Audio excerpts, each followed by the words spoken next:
8 de la mañana saludamos a todas las personas que a partir de este momento se suman a nuestro programa a través de Telefórmula.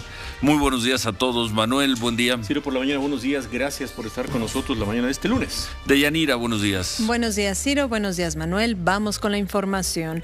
40% más mexicanos que en 2018 están pagando de su bolsillo los servicios de salud y eso es tremendo, aseguró por la mañana Gonzalo Hernández Licona, director de la Red de Pobreza Multidimensional. Dijo que 15 minutos antes de la pandemia se cambió de caballo y se dio un salto al vacío al pasar del Seguro Popular al INSABI y eso le parece criminal.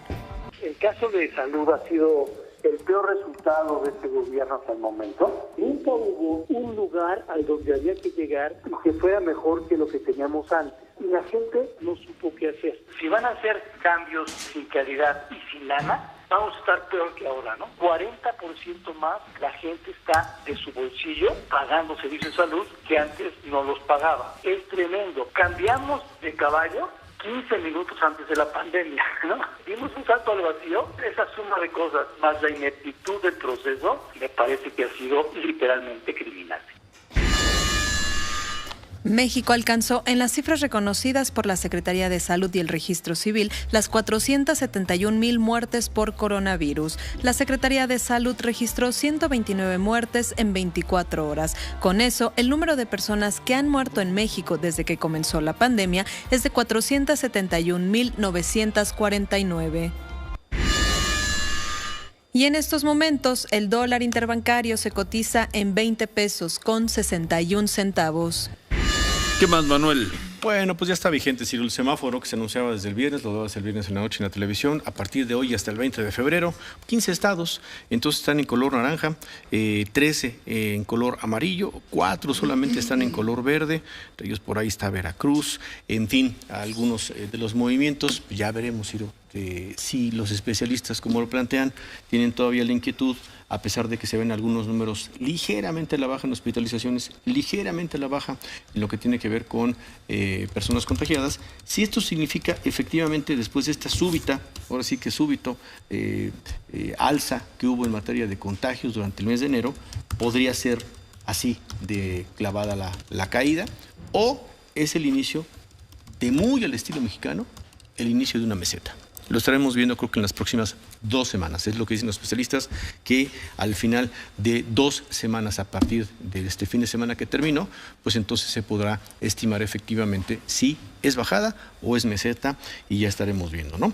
Bueno, eso, Ciro, y por el otro lado, las autoridades de Baja California publicaron un comunicado, atacaron a un joven de 25 años, le quitaron la vida. Se difundió que era un periodista, después se aclaró que es hijo de periodista, sobrino de periodista, entonces por ahí vino la confusión o la aseveración inicialmente del asesinato de este joven. Pero él no es periodista. Él se dedicaba al comercio, era comerciante y pues el operativo que llevó a cabo Baja California, allá detuvieron a una persona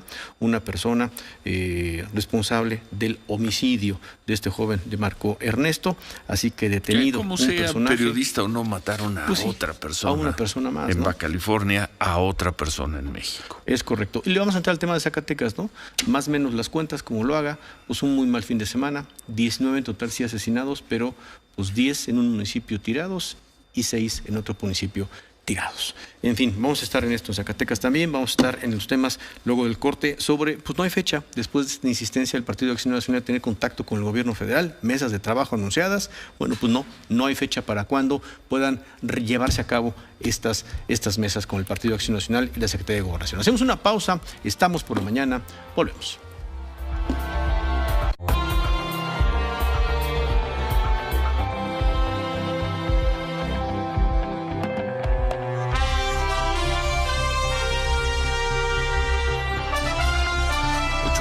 El presidente López Obrador sigue con el tema de los periodistas y las críticas, pues las críticas que ha hecho, ¿qué será?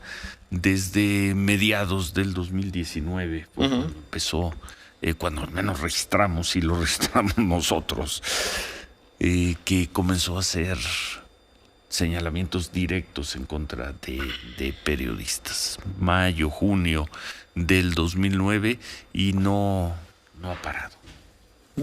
No ha parado.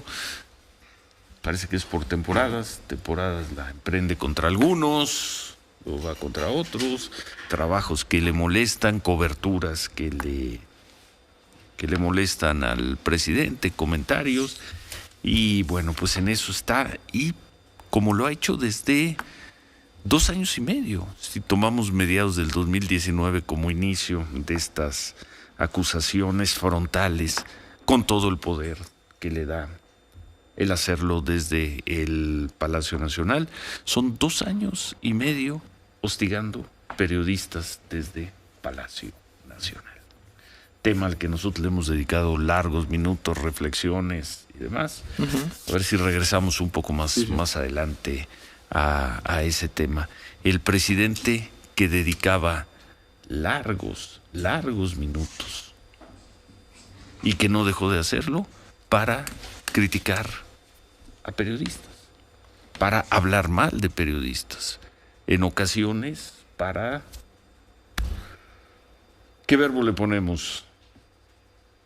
No quiero usar la palabra agredir, pero para denostar el trabajo de los periodistas, a lastimar al trabajo de periodistas.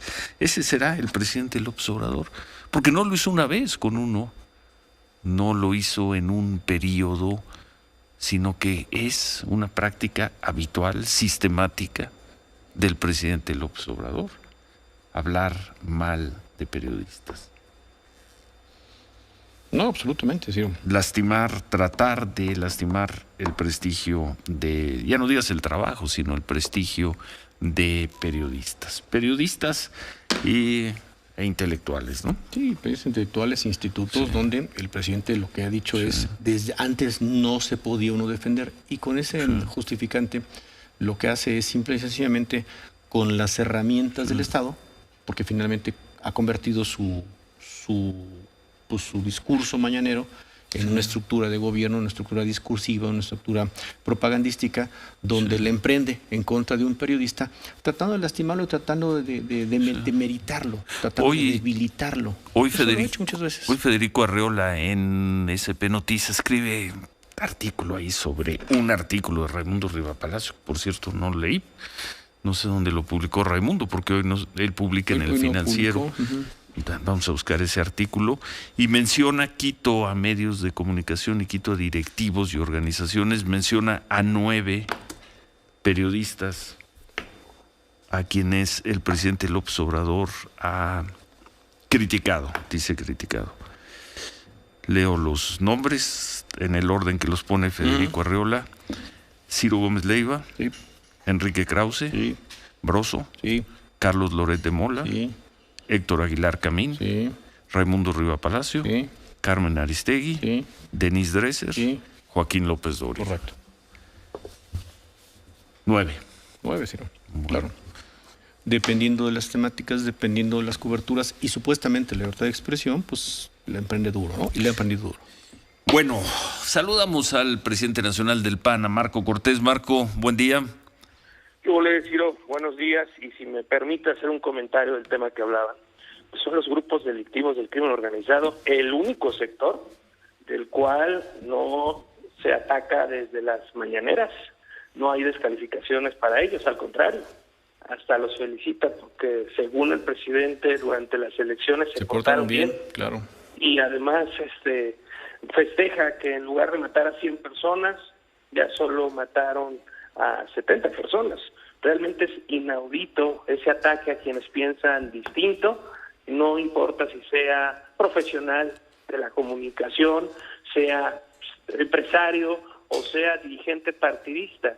Aunque no pienses como el presidente, te expones a ser atacado, pero sí debo señalar que pareciera que el único grupo que todas las mañaneras nunca han atacado es a los grupos de la delincuencia organizada. Bueno, ¿qué ha pasado? ¿Por qué no se han retomado los diálogos con la Secretaría de Gobernación, Marco? Pues lamentablemente no ha pasado nada, mi querido Ciro, se quedó en una buena intención, y nosotros estamos acreditando nuestra disposición de dialogar, pero lo dijimos muy claro, Ciro, sin claudicar a nuestras posiciones. No sé si sea... ¿Pero alguien les ha pedido claudicar? absolutamente no. Entonces, a lo mejor por eso perdieron interés, porque se dieron cuenta que nosotros dijimos la reforma eléctrica del presidente en esos términos regresivos, contaminantes, por ningún motivo. Vayamos a una legislación secundaria que haga que las energías sean limpias, más baratas, innovadoras, no contaminantes, pero no. Yo no sé si las van a retomar, ojalá que por el bien de México sí, pero también nosotros expresamos, Ciro, no nos vamos a prestar a una simulación. Si se llega a pactar una nueva fecha, que hasta el momento no se ha pactado, y se vuelve a posponer, pues esto ya sería una triple falta de respeto a las y los mexicanos que esperarían que de este diálogo surjan buenas cosas para enfrentar los retos que tenemos como país. ¿hay fecha? No hay fecha, mi querido. No hay fecha. No hay fecha. ¿Quién está haciendo el enlace? ¿En este caso sigue siendo la Secretaría de Gobernación o ya son otras áreas del gobierno federal? Sigue siendo la Secretaría de Gobernación y sigue siendo por nuestro lado el presidente de la Comisión Política, Santiago Krill. Y también debo decirte otra cosa, mi estimado Ciro, no vamos a esperar eternamente a que se dé esa fecha. Si se tiene interés, que se ponga fecha y nos sentamos en las 7 mesas de construcción y así exponemos cuáles son para nosotros las diversas posibilidades para resolver los retos que enfrentamos. Eso es lo que estaremos esperando, pero no vamos a estar esperando también eternamente. Bueno, pues a ver si hoy hay alguna noticia. Seguimos en el tema. Muchas gracias. Muchas gracias, Marco. Te mando un fuerte abrazo. Buen inicio de semana. Gracias. Gracias a Marco Cortés. Manuel. Sobre el tema, Ciro, de lo de Raimundo Riva Palacio, nos hacen notar que es una columna de eje central, ¿no? Que es una columna de eje central, el de hoy, precisamente. Entonces, que esa es la que se refiere. No la. Pero eje central. Pues publica hoy, Ciro. Ha de haber sido No, 7 de febrero. Jueves. ¿Sí? 7 de febrero, en el electrónico, nomás en el electrónico. La voy a ver. Aquí nos se llama El peligro de un pleito, ¿no? Porque sí leemos a Raimundo en su columna del Financiero. Del Financiero, y yo también reviso la edición de Eje Central que saca todos los días. No, pero acá está. La elección electrónica no había visto. Nos alcanzan esta y así se llama. El peligro de un pleito, publicada en Eje Central, en su electrónico, pues, estrictamente personal de Raimundo Riva Palacio, ¿no? ¿Qué más? Bueno, pues ahora sí que esa información, Ciro, y decíamos, hoy llegaron un envío adicional después de un mes, fundamentalmente, de que no habían llegado vacunas. Llegó este paquete importante de vacunas AstraZeneca del Instituto Serum de la India, así que bueno, pues está, pues no sé si reactivándose, porque fundamentalmente es un solo envío de vacunas que se suma justamente a la numeralia. Estoy tratando de llegar a la parte final, donde se está registrando que llegó el día de hoy, esta madrugada, 7 de febrero, 1.160.000 de AstraZeneca, es el envío número 200 o la recepción número 200 de vacunas, y quedan pendientes, como decíamos la semana pasada, pues más o menos unos 15 millones de vacunas AstraZeneca que pues van a llegar también producto del acuerdo con Naciones Unidas, esto que se llama COVAX, ¿no? Entonces, pues bueno, así que ahí están ya llegando. En un rato, no sé si un rato, quizá mañana, sepamos a través de la conferencia famosa de los martes, cuál va a ser el destino de 1.100.000 vacunas, ¿no? En fin, eso es uno. Y esta semana, pues hay una serie de vacunas que se están dando de refuerzos en diferentes puntos de la República Mexicana. Esta semana lo que va a pasar también es refuerzos para todos, ¿no? En lo que tiene que ver con Ciudad de México, nada más para puntualizarlo, Ciro, para todos los interesados, atentos ahí a revisar el calendario, pero pues sí es muy interesante lo que va a suceder esta semana. Insisto, interesados, refuerzos, o rezagados, personas mayores de 60 años, mayores de 50, mayores de 40, personal médico y público, personal educativo, primera dosis 18 años y más, primera dosis de 15 a 17 años y de 12 a 14 con comorbilidades, segundas dosis Pfizer y AstraZeneca, segundas, en fin, chéquelo muy bien, está dedicado esto a partir del día 9, Ciudad de México. Pausa, volvemos. Continuamos con Ciro Gómez Leiva por la mañana.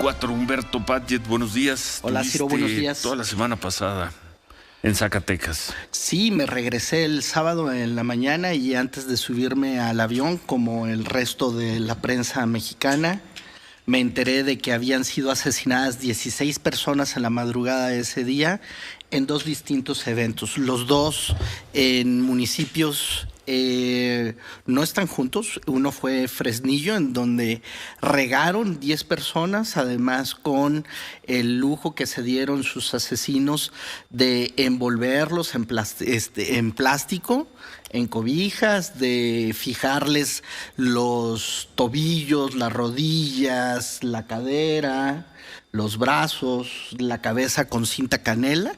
O sea, fue un trabajo de embalaje minucioso, y pasaron por una comunidad que esto no ocurrió en la cabecera municipal, ocurrió en una zona rural que es en donde está ocurriendo la parte más cruenta de esta guerra entre los cárteles de Jalisco y de Sinaloa. Y desde una camioneta los iban arrojando, como vemos en las imágenes que se arroja el periódico desde los vehículos. Ahí lo que estaban arrojando eran cadáveres. Estamos viendo una imagen tomada desde atrás de las patrullas de la policía municipal, en donde vemos algunos de los cuerpos dispuestos sobre el pavimento a uno y otro lado de la calle, una calle angosta. El segundo evento fue en un municipio limítrofe con San Luis Potosí, es decir, al este de la capital Zacatecas, que se llama Pánfilo Natera. Ahí fueron colgadas 6 personas, 2 tenían evidentes huellas de tortura. Estaban además algunas con mensajes escritos, y se atribuiría el asesinato en masa a una parte del cártel de Sinaloa que estaría controlada por el Mayo Zambada y que tiene nombre y membrete. Se llama Operativa MZ, Grupo Las Flechas. Y eso nos lleva al asunto por el que llegamos a Zacatecas esta vez. En agosto estuvimos en una comunidad que se llama Sarabia, esto en el municipio de Jerez, en donde vimos el proceso de abandono de una comunidad como consecuencia de que estaba siendo arrasada por el cártel Jalisco Nueva Generación, que hasta ese momento, 6 meses antes a que nosotros llegáramos, camarógrafo Miguel Ángel Fuentes Cortina y tu servidor, llegáramos al punto. Habían secuestrado a 8 personas. Encontramos evidencia de que han sido levantadas entre 20 y 25 personas, al punto en el que el pueblo ha quedado completamente vacío, y vamos a ver unas fotografías, porque si bien no hay gente que hable, las bardas en las calles, en los pueblos abandonados de Zacatecas gritan. Estamos viendo una vivienda que está a la entrada del poblado, dice territorio CJNG. Territorio Cártel Jalisco Nueva Generación. Esto estaba así en agosto. Vamos a ver cómo se veía el jueves. La barda ya está sobrepintada. Está tachoneada. Es la misma barda. Ya no está, se tachó el CJNJ, territorio de Cártel de Sinaloa. Cártel de Sinaloa. Vemos las comparativas. Vamos a ver un poco más de imagen. Andrea Corona, nuestra productora de televisión. Territorio, Grupo de las Flechas también. De hecho, cuando íbamos llegando, una persona debió salir corriendo porque estaba el grifo abierto. Un garrafón. Y pues las caguamas de la fiesta que ahí se hace. En ese punto encontré esto. Vamos a regresar conmigo, por favor. Estos son los casquillos de las balas que encontré ahí en el sitio. Estas son de AK-47, estas son de AR-15 y esta es de 9 milímetros. Encontré nada más ahí algunas de las que estaban tiradas. Y encontré también esta. Este es un casquillo viejo, es un casquillo que ya está oxidado, es decir, de una situación anterior. Estas cosas, o sea, casi que estaban calientes. Esto acababa de ocurrir. Y alrededor de ese punto en donde están las bardas pintadas, que a mí me parece que dicen no solo que alguien se puso a grafitear paredes, sino que dicen cómo el cártel de Sinaloa está ganando esta guerra, está avanzando hacia el sur. Encontré esta caja, de hecho encontré varias cajas. Esta es una caja de municiones de la marca Wolf, tiene indicaciones en inglés, déjame pongo los de viejillo. Hecho en Rusia. O sea, había como unas 10, 12 cajas de estas ahí tiradas en el suelo, pero solo en un pedacito, ¿sí? Solo en esa barda. O sea, aquí hay pues dos cosas. Las confrontaciones continúan. Segundo, las escenas del crimen ni siquiera se procesan. No. O sea, ¿por qué tengo yo este material aquí? Y a ver si no dicen, pinche delincuente que se llevó de evidencia. O sea, simplemente no se están procesando las escenas criminales. Encontramos al último hombre de pie en Saravia, Zacatecas. Una cosa extraordinariamente triste. Yo he visto por mi trabajo muchas personas muertas. Y cuando son los niños duele.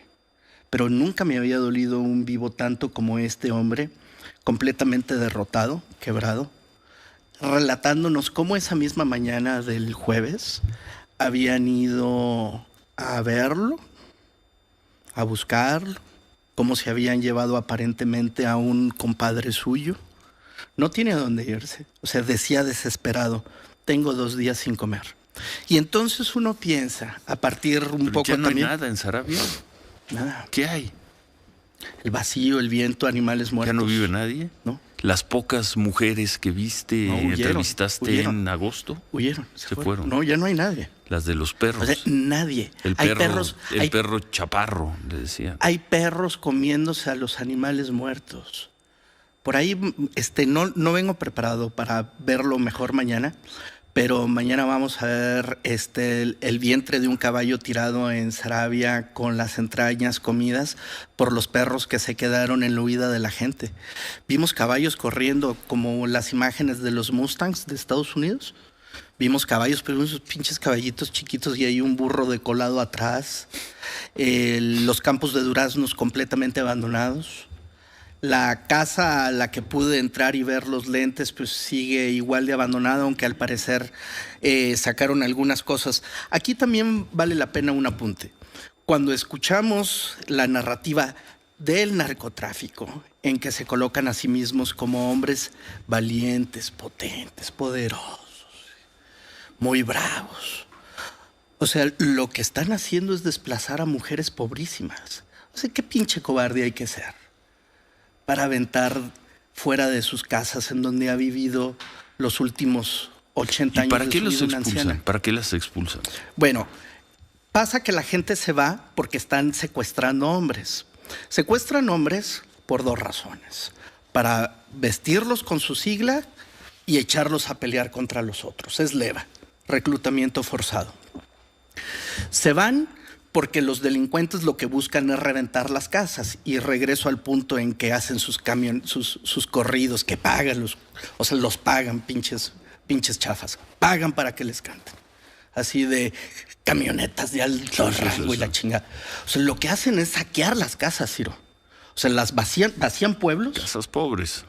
Pues son casas más o menos, porque Zacatecas, y el presidente se enorgullece como si él fuera el que anduviera piscando naranjas en California. Se enorgullece del aumento de las remesas. O sea, la gente no está muriéndose de hambre ahí porque le envían sus recursos. Y aumentaron nuevamente el envío de las remesas a Zacatecas.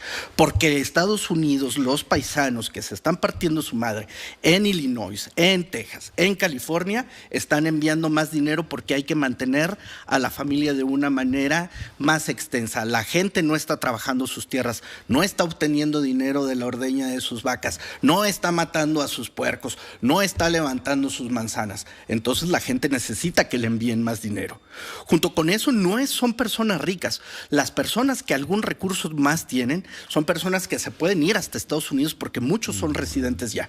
Como tienen 50 años yendo y viniendo, se están yendo a Estados Unidos. Pero la gente más pobre no puede hacer eso. Se va a la mendicidad, a la cabecera municipal de Fresnillo o de Jerez o de la ciudad de Zacatecas. Y aquí hay un asunto en el que, retomando lo que te comentaba el experto en políticas de salud pública hoy en la mañana, sí, Gonzalo Hernández Licona, que te decía, pues hay que considerar el acceso a la salud también como un tema de la distribución de la riqueza. Pues aquí también, entre más jodido estés, peor te irá en seguridad en México. Pues sí.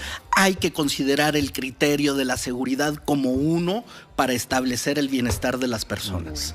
Mañana vemos esos trabajos. Sí, que no sabes. Bueno, qué triste, Ciro. Qué triste. Nos vemos al rato, Humberto. Órale. 8:35, volvemos.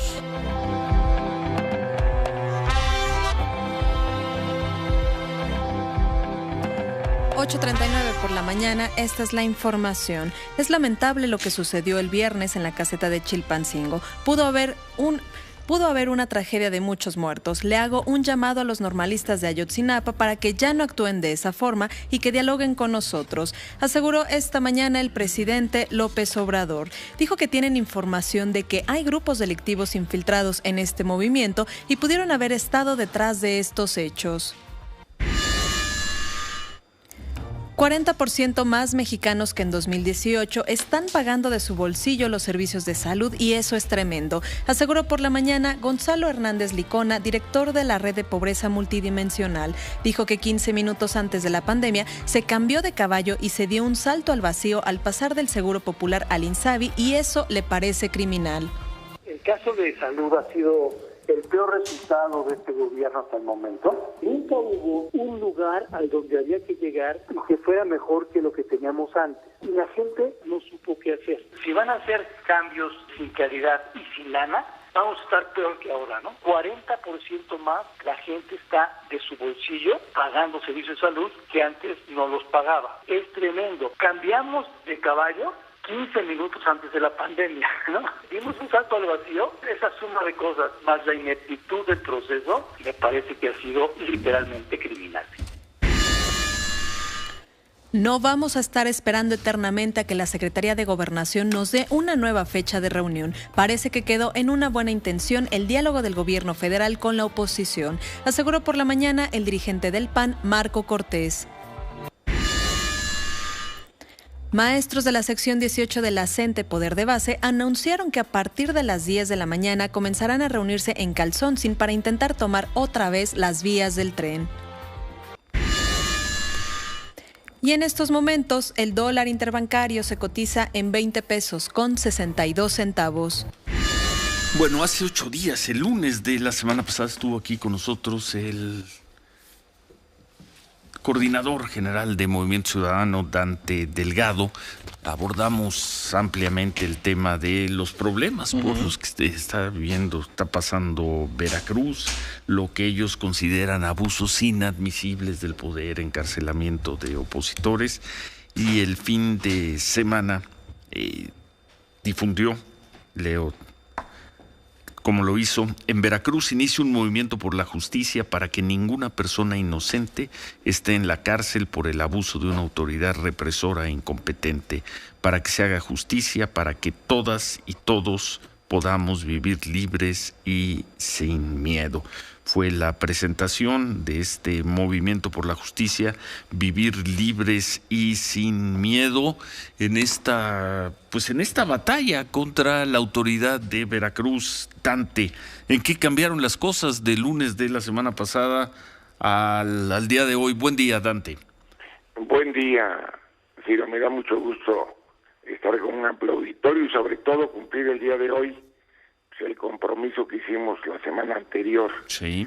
El cambio sustantivo es que renuncié a una comisión en el Senado de la República que estaba protegida por Morena en función de un acuerdo del presidente de la República que le da el manto protector a impresentables y lo hace una tras otra sin el menor rubor y con la menor evidencia frente a un señalamiento de abuso de poder, de violaciones a los derechos humanos y al Estado de Derecho.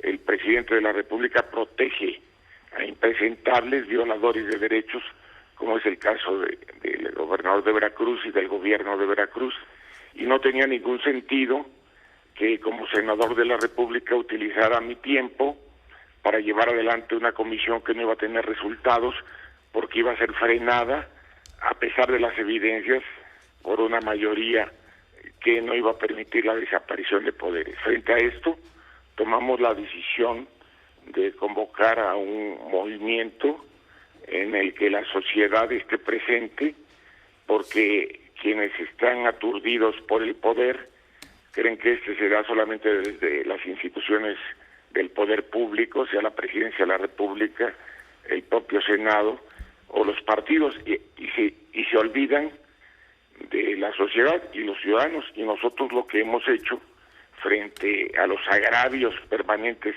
que sufren los veracruzanos, que son miles de agravios, están documentados en la Comisión Nacional de Derechos Humanos, y solamente por el delito de agravio a la autoridad se encuentran detenidos de marzo del 21 a diciembre del 2021 1,033 personas, más todas las violaciones que cometen de manera arbitraria, y esto ha saturado a la sociedad veracruzana. Están verdaderamente indignados, y académicos, barras, colegios de abogados y sociedad civil han tomado la decisión de conformar a través de una convocatoria que se hizo el Movimiento por la Justicia.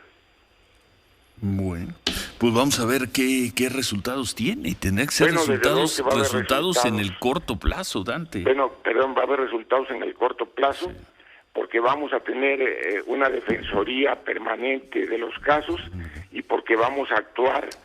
La Corte debe de pronunciarse por la inmediata decisión de declaración de inconstitucionalidad de delitos que solamente existen en la mente de autócratas y represores, y esto debe tomarse de inmediato esa decisión, y vamos a estar pendientes de llevar la defensa jurídica de todos los integrantes que están actualmente, por parte de los integrantes que están actualmente en las diferentes barras y colegios de abogados.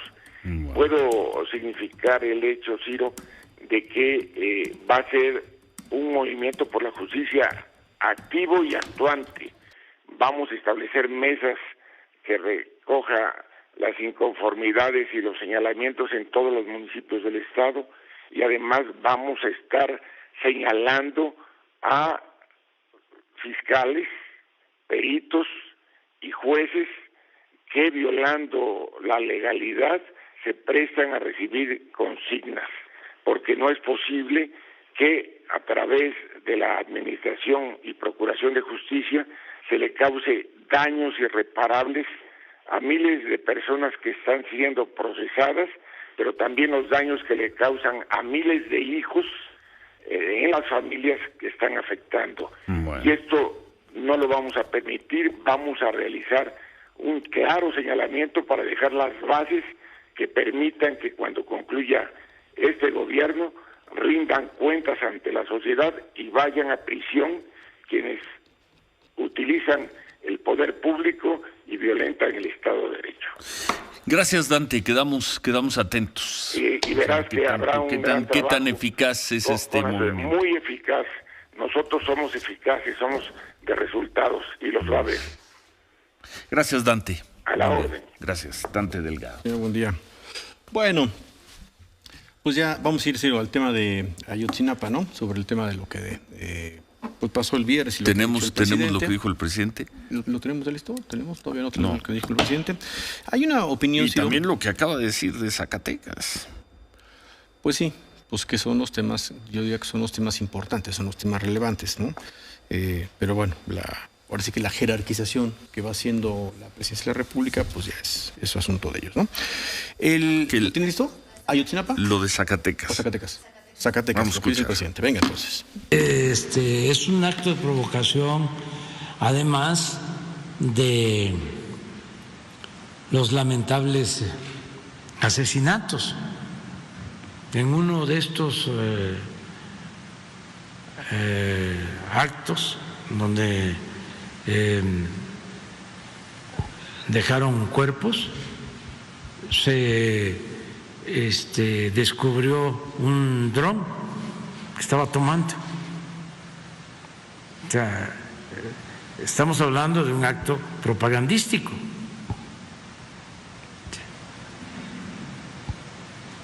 Y es un enfrentamiento de grupos, pero también hay mucho de provocación. Es que nosotros pues vamos a seguir actuando igual.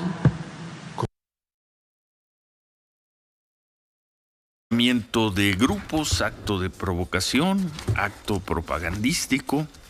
Dice el presidente, fueron lamentables asesinatos. ¿Cuántos el fin de semana? 10 y... Ahí nada más, en esos dos Sí. eventos fueron 16, pero 16. ese día, el sábado, fueron 19 hasta donde el registro diario permite ver. Y el presidente sigue hablando, pues como lo hacía el presidente Calderón, como lo hacía el presidente Peña Nieto, de enfrentamientos de grupos. El presidente López Obrador le agrega que son actos de provocación, actos propagandísticos, porque encontraron un dron y bueno, Pero lamentables asesinatos, dice el presidente, y recordar que el 25 de noviembre, 2 meses y medio atrás, se lanzó todo un proyecto para tratar de contrarrestar esta situación, un proyecto social, económico, de apoyos, también de reforzamiento de la seguridad.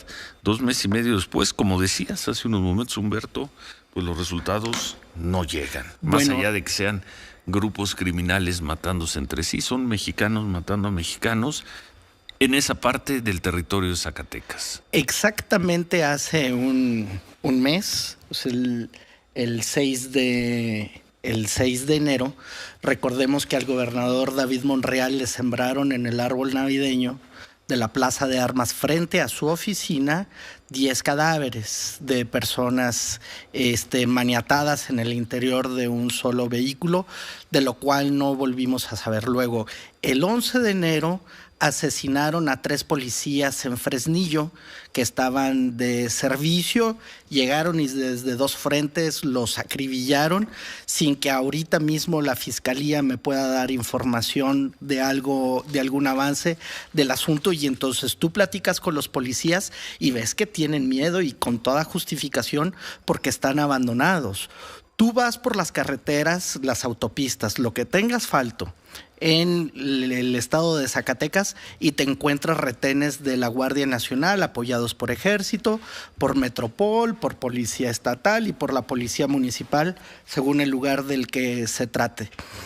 Pero si te vas por las brechas y puedes llegar de cualquier punto de Zacatecas a cualquier otro punto de Zacatecas, o sea, puedes tocar Coahuila, salir de Coahuila, de un punto limítrofe con Coahuila y llegar a un punto limítrofe con Jalisco, para darle dimensión a cuando hablamos de Zacatecas, de extensiones y de fronteras, puedes hacerlo sin tocar pavimento. O sea, puedes irte por brechas, porque la población está tan dispersa y es en estas comunidades en las que ocurren las cosas. Por cierto, no te terminé de presumir las cosas que me encontré. En uno de los caminos, en una de las calles abandonadas de unos pueblos por los que anduve, me encontré esta pelota, está toda golpeada. Vean el tablazo los tablazos que le han dado, una pelota de béisbol ya casi roto, o sea, casi hasta se le pela el cuero. Bueno, alguien me pidió en Fresnillo, diciéndome, aquí tuvimos el primer parque de béisbol del país, porque vinieron las mineras y ta. Y me dijo, Usted dígale al presidente, o sea, como si uno pudiera hablar con Andrés Manuel, usted dígale que nomás porque también nos gusta el béisbol que nos venga a tirar el paro. Yo no vi un solo guardia nacional en las varias comunidades abandonadas. Y es que, Ciro, vas por una y nadie. Y en la siguiente, 3 personas. Y en la que sigue, otra vez ninguna. Y te metes a un rancho y campamentos que recién dejaron esos vatos. Los vamos a ver. O sea, no estoy hablando de algo que no se pueda mostrar. Entonces, en medio de eso también tienes a un gobernador que se está peleando con todo mundo, incluidos sus hermanos.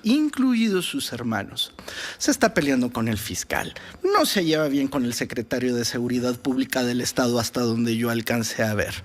Está completamente acorazado en el silencio. Dio una explicación de lo que había ocurrido con el asunto del 16 en un discurso algo distinto a aquel desafortunado momento en el que sale a la Plaza de Armas y pide que nos encomendemos a Dios ante aquella masacre, y en esta otra nueva repite todos los lugares comunes. El principal, y que se lo oímos a Enrique Peña Nieto, a Felipe Calderón, se los hemos escuchado a todos, y es que se basa en, como lo estamos haciendo tan bien, pues las cosas se ponen tan mal. O sea, y luego el asunto de estamos investigando y nadie por encima de la ley y el Estado de Derecho, y vamos a, en algún momento, dijo David Monreal, en algún momento lejano o cercano, regresaremos la paz a las zacatecanas y a los zacatecanos. Y mientras tanto, 16 muertos que te ponen en un solo día, en un solo evento, y decir propaganda. Pues eso dijo el presidente hace unos momentos: acto de provocación, acto de propaganda, enfrentamiento de grupos. Vamos a pausa. Y regresamos, estamos por la mañana, @Ciro Gómez L, cuenta de Twitter, Ciro Gómez L, cuenta de Facebook, 5551-663404, Radio Fórmula en Facebook, Radio-Fórmula en Twitter, radioformula.com.mx, nuestro sitio para que nos visite. Vamos a hacer una pausa y regresamos. Estamos por la mañana, tenemos todavía mucho más.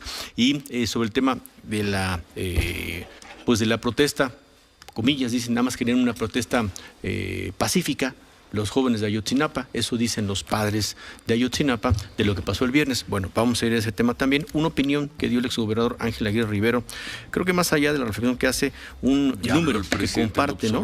Sí, habló del tema. Dice que más o menos cada mes en esa caseta se reciben de 12 a 14 millones de pesos, que por eso es tan jugosa la intención o el interés, pues de poder pedir una colaboración forzosa ahí en la caseta de Palo Alto.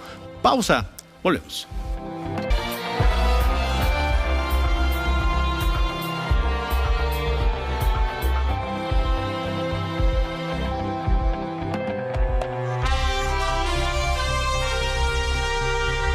Con 9 habló el presidente López Obrador sobre los hechos del viernes en la carretera México-Acapulco, a la altura de Chilpancingo, este enfrentamiento de normalistas de Ayotzinapa con guardias nacionales, y que dejó la imagen de un tráiler lanzado por los normalistas de Ayotzinapa en contra de guardias nacionales. Pasó a una alta velocidad y por fortuna no devino en tragedia. Sofía, ¿qué dijo el presidente? Si quieres, escuchamos cómo dijo, lo primero que dijo el presidente sobre esto. Es muy lamentable lo que sucedió. Fue muy grave porque pudo haber una tragedia, muchos muertos. Quiero hacerle un llamado a los muchachos de la Normal de Ayotzinapa para que ya no actúen de esa forma, que dialoguen. He dado la instrucción que los reciban, que haya diálogo, porque también tenemos información de que hay gente dedicada a actividades ilícitas, infiltradas en este movimiento. Eso a lo mejor ni ellos lo saben. a lo mejor ni ellos lo saben. Dice el presidente que, pues, de entrada les hace un llamado a estos jóvenes para que no actúen así, que no pongan en riesgo la vida de los demás, porque dice que eso no es revolucionario. Dice también que, además de esto, que este llamado que le hace a los jóvenes, de decirles que hay personas dedicadas a actividades ilícitas, a delincuentes infiltrados en ese movimiento, también le hace el mismo llamado a los papás de estos jóvenes, dice, para que estén pendientes, para que hablen con ellos. Dice, nosotros no somos represores, tomamos la decisión de que no se tomen las casetas porque era una situación insoportable. La Guardia Nacional actuó con mucha responsabilidad, sin armas, salieron muchos heridos, pero no se puede actuar de esta forma. Y más adelante le insisten, presidente, ¿usted considera que detrás de estos hechos pudieron haber personas infiltradas del crimen organizado, de la delincuencia? Y el presidente responde, no lo descarto, por eso hago el llamado a los jóvenes. Es una zona, es una región donde hay delincuencia, en esa parte de Guerrero, aparentemente luchando por causas justas, dice el presidente. Y finalmente este llamado al diálogo, dice, si toman la caseta porque les hace falta dinero, pues ahí están las becas, pueden pedir las becas porque son estudiantes pobres. Es que tomaron las casetas y toman camiones por primera vez en la historia. Las tomaron por primera vez, robaron un camión, o tomaron, o retuvieron. Pónganle el verbo que gusten, por primera vez en la historia. Nunca lo habían hecho los normalistas de Ayotzinapa. Tal parece que el presidente López Obrador se está enterando ahora de lo que hacen y de lo que han hecho durante años. Decíamos el viernes en la noche en la televisión, no hay que olvidar que la tragedia de Ayotzinapa comenzó cuando los normalistas se robaron unos camiones o tomaron prestados sin consentimiento unos camiones. La mecánica de los hechos empieza así. Los tomaron.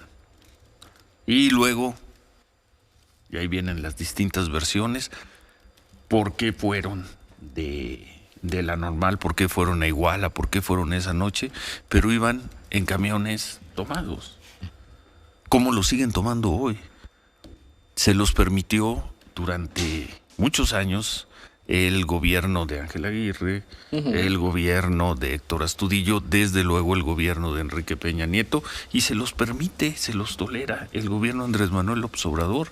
El jueves en la noche vimos imágenes en la televisión, y creo que el viernes las pasamos aquí también, de cómo a bordo de 2 camiones llegaron para tomar un tercer camión. Sí, señor. Y en esos camiones, los normalistas de Ayotzinapa llegaron a las casetas, a la caseta el viernes, a pelear contra la Guardia Nacional. La Guardia Nacional por fin dijo, se acabó, ya no van a tomar esta caseta. Algo que habían hecho con absoluta tranquilidad durante meses y años ya de este gobierno. Entonces, ¿están infiltrados? Pues están infiltrados. ¿Cuándo habrá empezado, Miriam, la toma de camiones por parte de los normalistas de Ayotzinapa? Pues es una práctica que debe venir cuando menos de los años 90. Pues sí, porque además era la forma. ¿Cómo estás? Buenos días. Cuando menos de los años 90. Por lo menos sí, finales. Sí, finales de los 90. Y ponle principio del siglo, todo el siglo. Todo, los 21 años que llevamos del siglo. Tomando camiones, porque además sistemáticamente ellos toman camiones y habría fechas claves, que era para venir a la manifestación de la Ciudad de México del 2 de octubre. Práctica de toda la vida. Esa por lo menos ahí se tomaban camiones y era la práctica de muchas normales rurales. Y sistemáticamente y más consistentemente ya la toma desde el 2014, 2013, en donde las empresas de autotransporte de pasajeros pues se quejan de ya no sabe si es un secuestro, robo, retención, porque retienen las unidades con todo y choferes.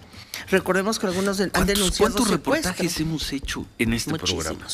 Durante el gobierno de Enrique Peña Nieto y el gobierno de Andrés Manuel López Obrador, de toma de camiones, de robo de camiones.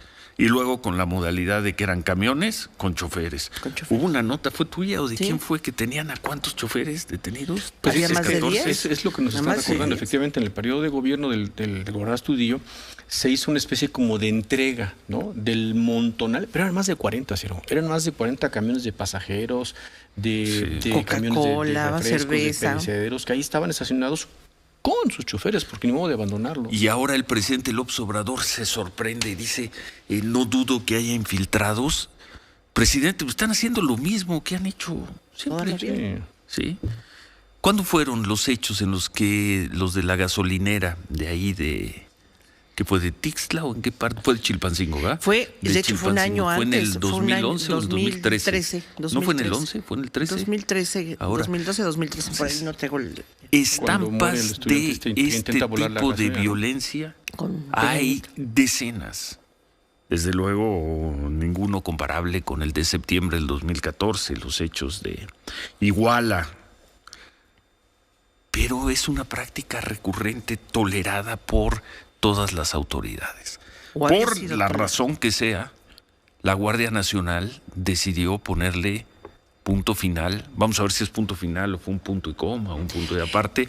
Vamos a pensar, decidió ponerle punto a la toma de esa caseta y de otras casetas. Vamos a ver cuánto aguanta la Guardia Nacional. Pero y vamos a ver si se rinden los normalistas de Ayotzinapa de que les quiten ese jugoso dinero. Lo que están haciendo es delinquir.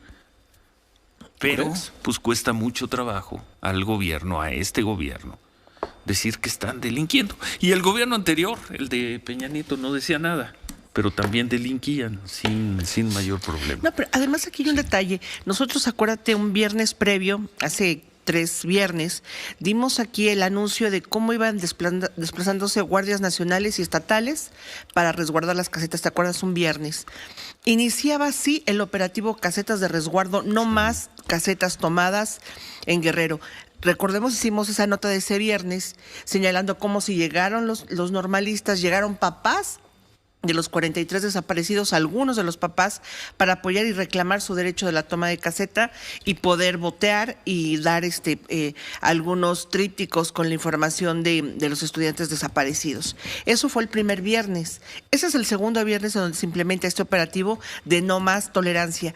Pero ya estaban avisados, Ciro, y aquí sí hay que decirlo claro, ya estaban avisados que ningún viernes ni fin de semana se iba a permitir la toma de caseta. Así que los estudiantes los jueves, llegan... Sí. Los martes sí. No. Bueno, ningún momento de la semana se permite la toma de caseta. Ellos van principalmente los viernes porque es cuando hay más más tráfico y pasen en la caseta por el fin de semana. Ya estaban avisados, esa información ya había permeado en medios, ya se les había dicho ese viernes que intentaron hacerlo. Fueron con pleno conocimiento, traían en los camiones piedras y palos, iban a la confrontación. Iban a pelear. Y esta vez no están peleando contra el neoliberalismo, no están peleando contra el Estado represor. Fueron a pelear contra la policía de la Cuarta Transformación. Una policía bien entrenada, ¿eh? Sí. Muy bien entrenada, eso también hay que decirlo, al menos por lo que pudimos ver el viernes ahí sí, claro. En esa parte de la 12 carretera. De diciembre del 2011, los hechos que dices 12 de diciembre del la 2011, hace 10 años, sí. más de 10 años. Y hoy el presidente se sorprende por la violencia de estos hechos y dice que puede haber infiltrados. Hijo, ¿de qué estamos hablando? Es un continuo, es un modus operandi que en una ocasión terminó en una desgracia terrible. 2014. Volvemos.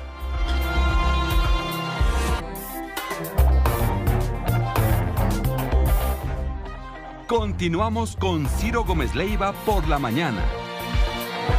9:24 para terminar este tema de los hechos del viernes en una caseta de la carretera México-Acapulco, al que nos referíamos hace unos momentos, al que se refirió ampliamente el presidente López Obrador.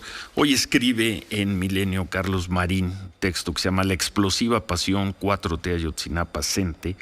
Dice Marín, el cobarde uso de un tráiler como proyectil para matar policías y guardias nacionales en la México-Acapulco es un crimen del ala extremista y delincuencial de los normalistas de Ayotzinapa. Y concluye Marín, dice, a la Cente, con los deudos de los 43 de Ayotzinapa y sus representantes, el compromiso es fabricar una versión distinta de la verdad histórica. dándoles crédito a mentiras de los asesinos liberados y persiguiendo a los ex servidores públicos que desde 2014 aclararon el caso en sus puntos esenciales. Yo aquí hago un paréntesis, lo hemos dicho, se cumplieron ya 7 años de aquellos hechos y la versión que dio la autoridad en noviembre del 2014 se mantiene en lo esencial. Retomo el texto de Carlos Marín. A la CENTE se le concedió la contrarreforma educativa, se puso fin a las evaluaciones y se regresó al regalo indiscriminado de plazas. Ignoraba el gobierno que las normales rurales son el semillero de cuadros de esa facción magisterial.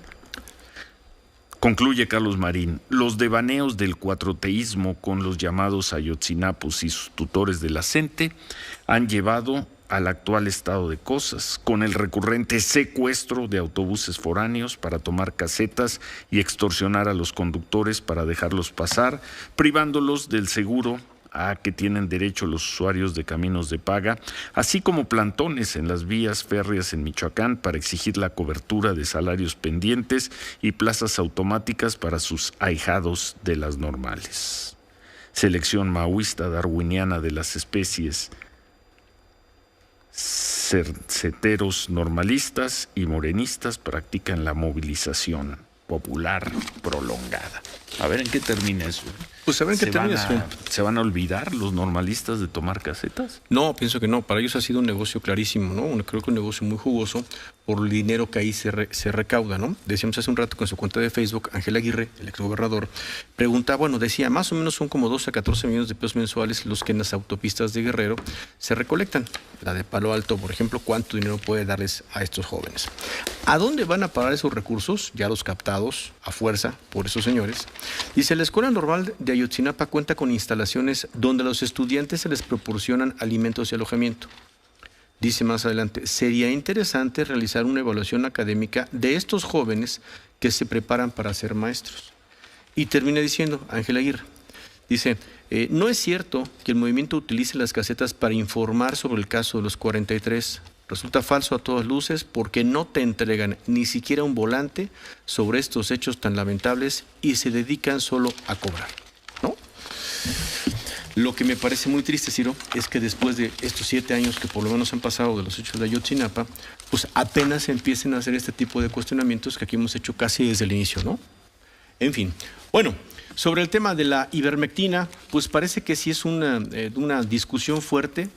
Trae una discusión fuerte el gobierno de la Ciudad de México sobre lo que fue el uso, la distribución a personas en la Ciudad de México que durante el año pasado recibieron este medicamento, ¿no? Jonathan Pardiñas, nuestro compañero periodista, nuestro compañero de aquí de Grupo Fórmula, también pues estuvo revisando este tema que ha desencadenado pues en una discusión pues hasta con palabras de colonialista, ¿no? Este medicamento. Pues se les entregó, Ciro, en un cuando paquete, estaban en ¿no? una fase experimental. En una fase experimental, ¿no?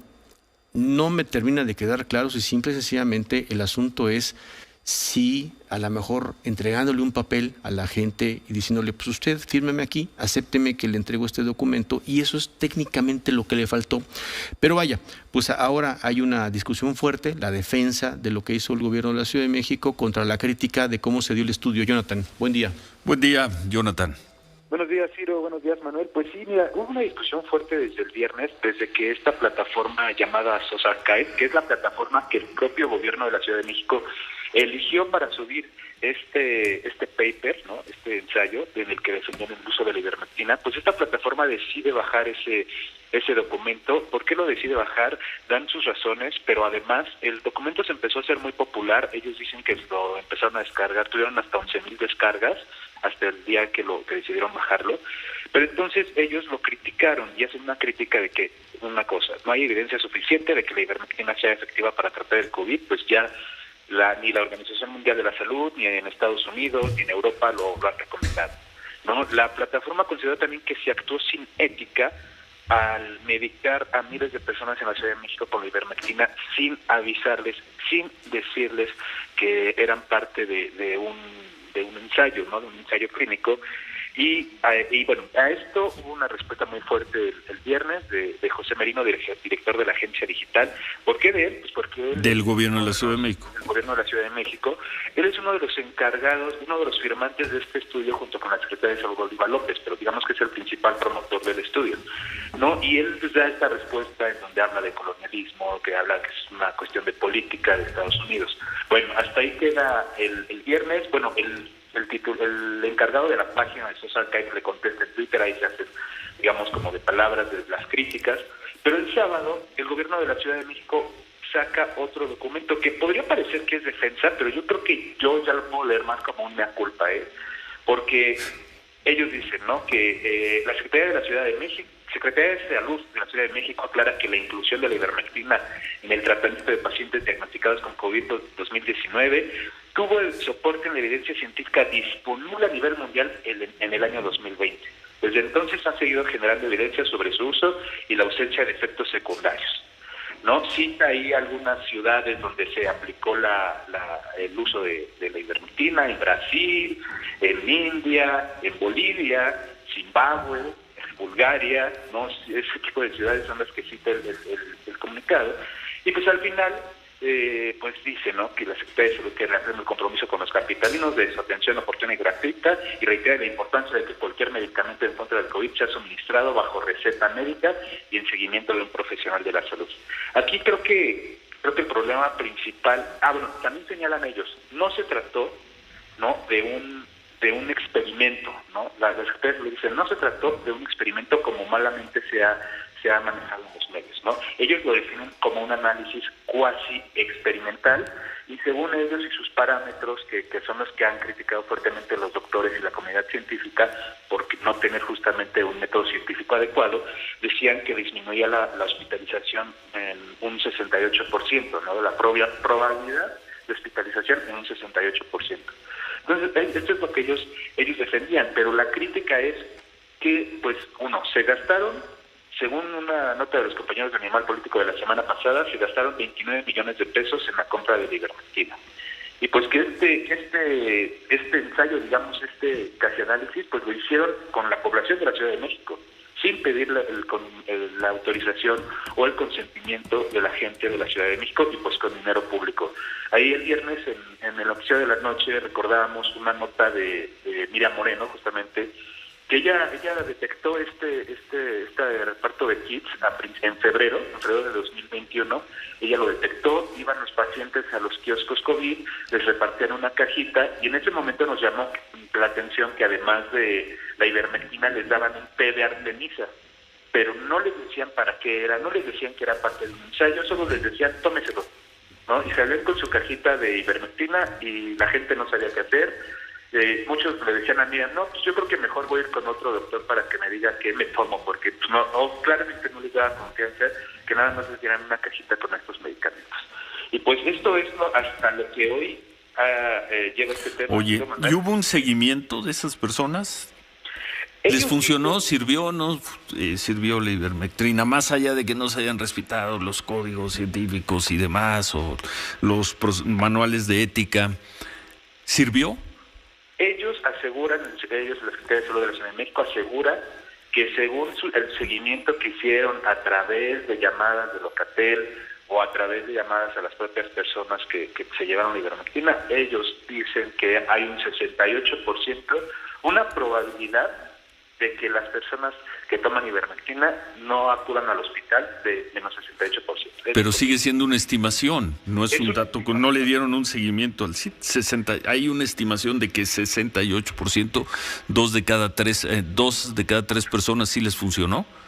Es la estimación que hacen ellos, pero al final justamente esta estimación es la que ha sido y la que es muy criticada por la comunidad científica, porque dicen no hay un método que avale que esta sea la probabilidad, que esta sea la cantidad que ellos... Pues buena historia, buena historia. Vamos a ver si pasa el fin de semana y sigue hoy. Vamos a ver qué dice ¿cómo se llama la publicación? Source Archive. A ver si da respuesta a lo último que dijo el gobierno de la ciudad. Y seguimos en el tema. Jonathan Pardiñas, muchas gracias. Por nada, Chiro. Gracias, Jonathan, buen día. Gracias. Vamos a pausa, estamos por la mañana, hacemos un corte y volvemos.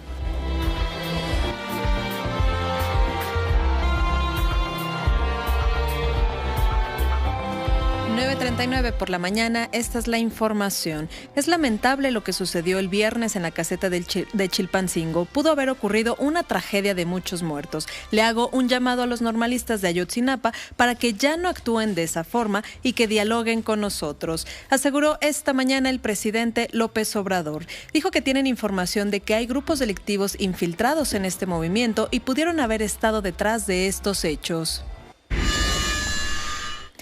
40% más mexicanos que en 2018 están pagando de su bolsillo los servicios de salud y eso es tremendo, aseguró por la mañana Gonzalo Hernández Licona, director de la Red de Pobreza Multidimensional. Dijo que 15 minutos antes de la pandemia se cambió de caballo y se dio un salto al vacío al pasar del Seguro Popular al INSABI y eso le parece criminal. El caso de salud ha sido el peor resultado de este gobierno hasta el momento. Nunca hubo un lugar al donde había que llegar y que fuera mejor que lo que teníamos antes. Y la gente no supo qué hacer. Si van a hacer cambios sin claridad y sin lana, vamos a estar peor que ahora, ¿no? 40% más la gente está de su bolsillo pagando servicios de salud que antes no los pagaba. Es tremendo. Cambiamos de caballo 15 minutos antes de la pandemia, ¿no? Dimos un salto al vacío. Esa suma de cosas, más la ineptitud del proceso, me parece que ha sido literalmente criminal. No vamos a estar esperando eternamente a que la Secretaría de Gobernación nos dé una nueva fecha de reunión. Parece que quedó en una buena intención el diálogo del gobierno federal con la oposición, aseguró por la mañana el dirigente del PAN, Marco Cortés. Maestros de la sección 18 de la CENTE Poder de Base anunciaron que a partir de las 10 de la mañana comenzarán a reunirse en Calzoncin para intentar tomar otra vez las vías del tren. Y en estos momentos el dólar interbancario se cotiza en 20 pesos con 62 centavos. Y Ciro. No, venga. Ya se registra movilización también allá de policías en Calzoncin. Incluso se está hablando ya de toma de camiones allá en Michoacán. Julio César Aguirre, compañero de Cuadritín Michoacán, te escuchamos con información. Buen día, Julio César. ¿Qué tal, Ciro? Muy buenos días, un gusto saludarte. Comentarte que efectivamente miembros de la sección 18 de la Coordinadora Nacional de Trabajadores de la Educación, asimismo del sector 9 de Educación Indígena, retomaron este lunes sus acciones de protesta, las cuales pues han venido realizando desde la semana anterior, en la cual se registraron algunos enfrentamientos con las fuerzas del orden. Comentarte que en estos momentos sobre la carretera libre Morelia-Pátzcuaro, estudiantes normalistas ya iniciaron con el secuestro de autobuses. Asimismo, la carretera está bloqueada en esa zona, esta es a la altura de Tiripetío. Esto pues con la finalidad de hacer presión al gobierno encabezado por Alfredo Ramírez Bedoya para que reconozca y dé nombramiento a Lázaro Márquez como director de Educación Indígena de Michoacán. Comentarte que el pasado viernes se desarrolló una reunión entre autoridades y los miembros del magisterio. Sin embargo, esta mesa de diálogo se rompió cuando se les anunció que sería el Estado quien daría el nombramiento, quien elegiría a la persona que ocupará el cargo de director de Educación Indígena. Esto luego de que quien ocupaba ese cargo se vio obligado a renunciar al cargo ante la violenta jornada registrada la semana pasada. Comentarte que en la comunidad de Calzoncin se registraron al menos 20 uniformados lesionados durante distintas agresiones realizadas por parte de los maestros al lanzar artefactos explosivos, los cuales al momento de detonar lesionaron a los uniformados de la Policía Michoacán y de la Guardia Nacional. Para este lunes se convocó a lo que es una movilización masiva en lo que es la comunidad de Calzoncin, pues el objetivo de los maestros es tomar las vías del tren y realizar un bloqueo. Sin embargo, te comento, en estos momentos ya se desarrolla en este lugar un fuerte operativo por parte de la Guardia Nacional y de la Policía Michoacán, los cuales pues mantendrán resguardadas estas vías con la finalidad de evitar que sean tomadas por los maestros. Bueno, muchas gracias. Gracias, Julio César. Estamos pendientes. Buen día. Híjoles. Lo único que indica es la decisión del gobierno de tratar de impedir en lo que se pueda el bloqueo de vías. Vamos a ver qué pasa. Interesante lo que se está dando ya en Michoacán. Miriam.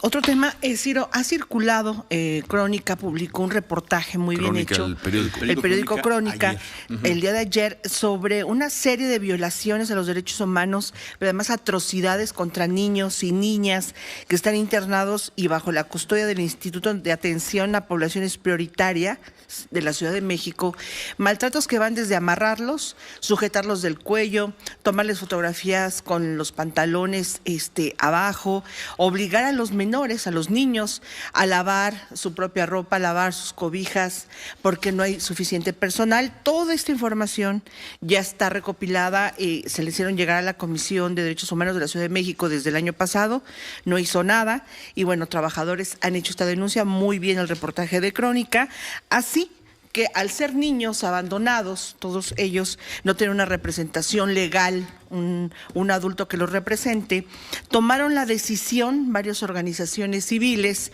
para el día de mañana, a las 11 de la mañana, acudir a la Fiscalía General de Justicia de la Ciudad de México y van a interponer una denuncia en contra de la directora del Instituto de Atención a Poblaciones Prioritarias, Nadia Troncoso, contra la presidenta del DIF, quien también, Ciudad de México, quien debe de tener la tutela y la salvaguarda de estos menores, contra la Comisión de Derechos Humanos de la Ciudad de México, contra la jefa de gobierno Claudia Sheinbaum, para que la Fiscalía de Justicia inicie de oficio una investigación en contra de estas autoridades o contra quien resulte responsable por los posibles delitos que se podrían configurar.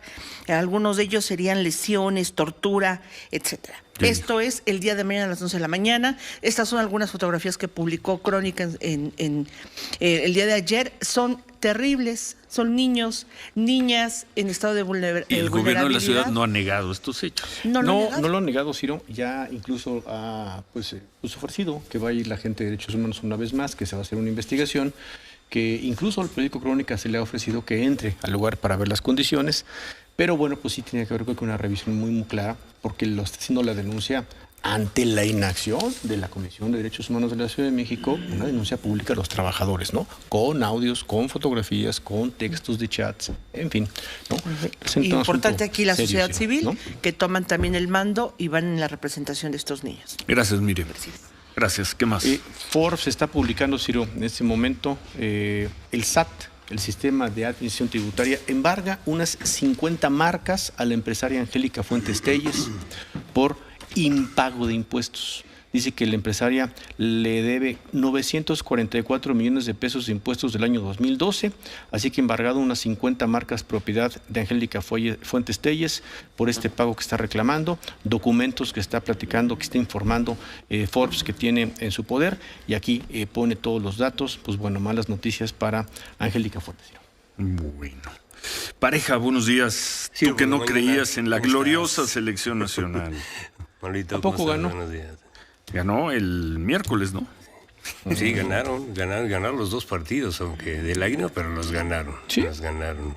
¿De lágrima?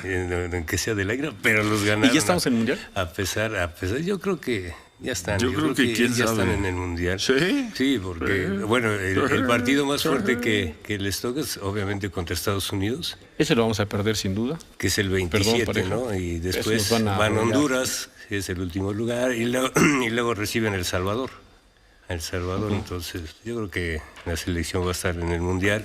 No sé si vaya a estar el Tata, ese es lo que no sé, porque la verdad la selección cada vez se ve peor.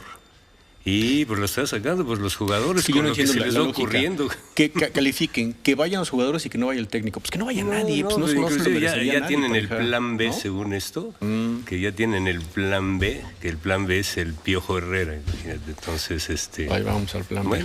Pobre Piojo. Ver, como evoluciona el fútbol mexicano, va Javier Aguirre y 8 años después va Javier Aguirre, va el Piojo Herrera y 8 años después va el Piojo Herrera. Eso quiere decir que para el Mundial de México, el del 26, va a estar Osorio. Sí. Pobre Piojo, de veras. ¿Qué culpa tiene? Pero era divertido sobre sus declaraciones, ¿no? Sí. Te divertías siquiera. Bastante más que el Tata. Sí. Como dirían los argentinos, un plomazo. Sí. Oye, pero tenemos el miércoles el partido quedó pendiente de la jornada anterior entre Juárez Chivas, que cayó una nevada terrible. Juegan el miércoles, viernes Mazatlán Tijuana, Puebla Atlas, sábado San Luis Toluca, Cruz Azul recibe al Necaxa, Santos contra el América, domingo Pumas contra León y el lunes Pachuca contra el Querétaro. Por América, Ciro, le fue tan mal, con todo respeto, que la programación cuando se acabó el partido, estaban promoviendo el partido de la siguiente semana. Sí. Estaba viendo ahí el toque pero la próxima semana nos reponemos. ¿Cómo le hacemos? Pues ya, prográmate el que sigue. La Copa de África. Salah. Y la Copa de África la ganó Senegal, ¿no? Se la ganó a Egipto. Pero y aquí dicen, ¿cómo fue a perder el Monterrey contra un equipo de Egipto? Pues más bien, ¿cómo le hizo para solo perder 1-0? Sí. Pero te digo, era como que el segundo equipo del Al-Ahly, porque todos los seleccionados que tiene estaban en la Copa Africana. Imagínate, le gana Monterrey, pues como que adiós, gracias. De vergüenza. Gracias. Y el miércoles juega por el honroso quinto lugar, juega el Monterrey. De 6 equipos juega por el quinto lugar. Bueno, suerte, Monterrey. Gracias, pareja. Gracias al equipo por la mañana. Se quedan con Javier Poza. Buen inicio de semana. Pásela muy bien.